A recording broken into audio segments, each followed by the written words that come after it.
Welcome back to the Tracy Take. Today, Ryan and I will be reviewing the Houston Texans season as they are picking third overall. This is the third video in this little mini series. But before we get into that, Ryan and I, we have a goal of getting to 400 subscribers by the end of the year. So if you have not already subscribed to this channel, help us out reach that goal.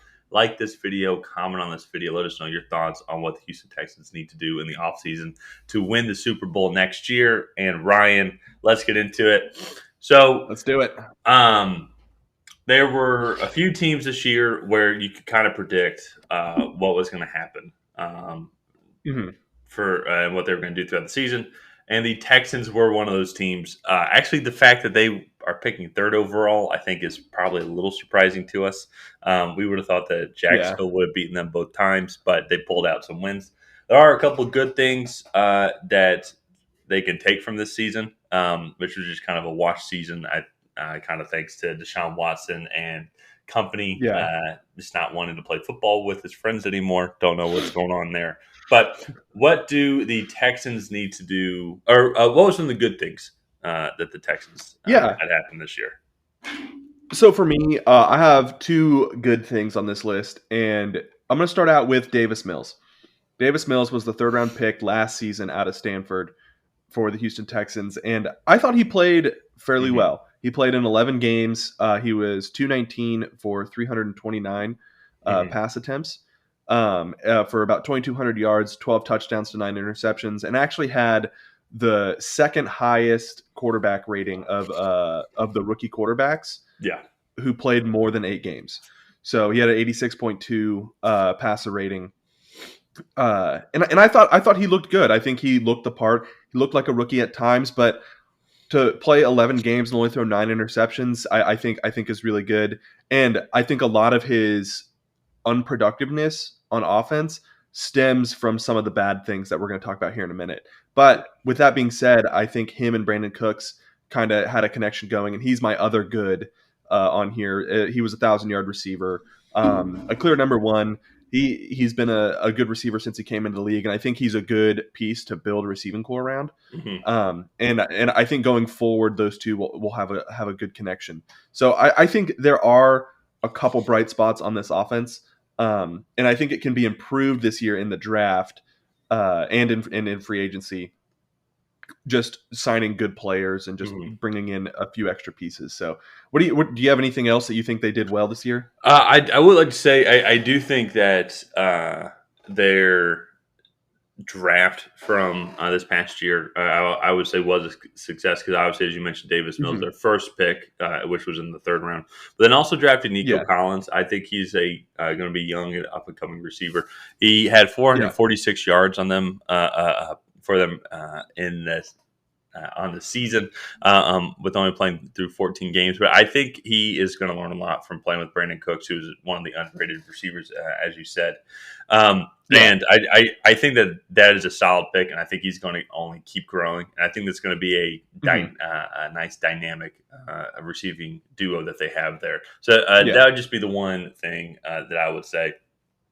For me, though, kind of going into the bad is, and I think it's going to help also preview what we think they should do in the draft if a player is available. Actually, it doesn't matter on the player, but their offensive line needs to improve tremendously. They were ranked 29th overall amongst all of the offensive lines. They had like a mismatch, or not mismatch, a mishmash of just kind of running back duos. They still had David Johnson from that amazing trade that Bill O'Brien did a couple years back. Then you also had Rex Burkhead, Rex Burkhead and a couple other receivers that were running backs that they just kind of threw together. And not that they weren't bad. All these running backs are past their prime. But then when you have a running back by committee tandem like that, you need to at least have a solid offensive line to be effective in the run game. And they did not have that. I don't think any of these guys were even over 500 yards rushing. Rex Burkhead had the most, 427 yards. Yeah. Mark David Johnson played in 13 games. He only had 228. So they're not very effective. And some of that does go to who is running the ball. But then also that does go to the offensive line. And another thing too is some of the decisions from the general managers to sign these players, bring these players in, as we talked about in their preview. But if you look at it, they signed Rex Burkhead, Mark Ingram, and then David Johnson was still on the line. All three of those guys were over 30. That's a great. I mean, that was a great running back trio in 2013. But 4 years ago, So it's I don't know what the mindset was with going with this, but it obviously continued to prove to not be successful. So gonna have to clean those decisions up on who you bring in, the type of personnel that you bring in. Otherwise, they're going to continue to have seasons like this. Yeah. That's another thing, too, is that the offensive line was extremely injury prone. I know Laramie Tunsil missed a significant amount of time this year just with injuries. And so he was their left tackle that they traded for from Miami. But then also, too, this defense was just not good. And I'm going to highlight one player specifically. But their defense was the 27th ranked team defense, 23rd in pass, and 31st in the run. And they could not piece things together all year, and it just kind of continually, slowly got worse. And then to highlight one player, I'm going to highlight Justin Reed. This was his 4th year. They were really expecting him to kind of become a leader on that defense and really,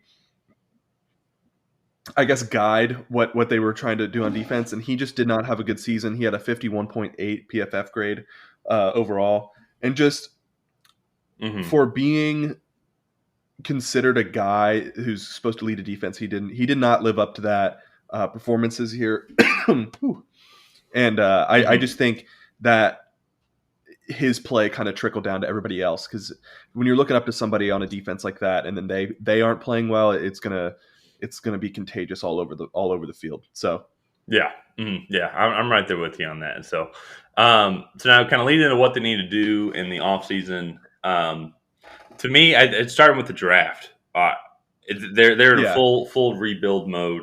I think they need to get rid of Deshaun Watson, get these draft picks in, and maybe they can have a couple extra picks here in this draft. But pick a 3rd overall. I think they're honestly just in every pick. Who is the best player that we think is going to help this team out? Yeah, that's only. Okay, so if you can see it right here, I literally have draft best available. I'll just underlined.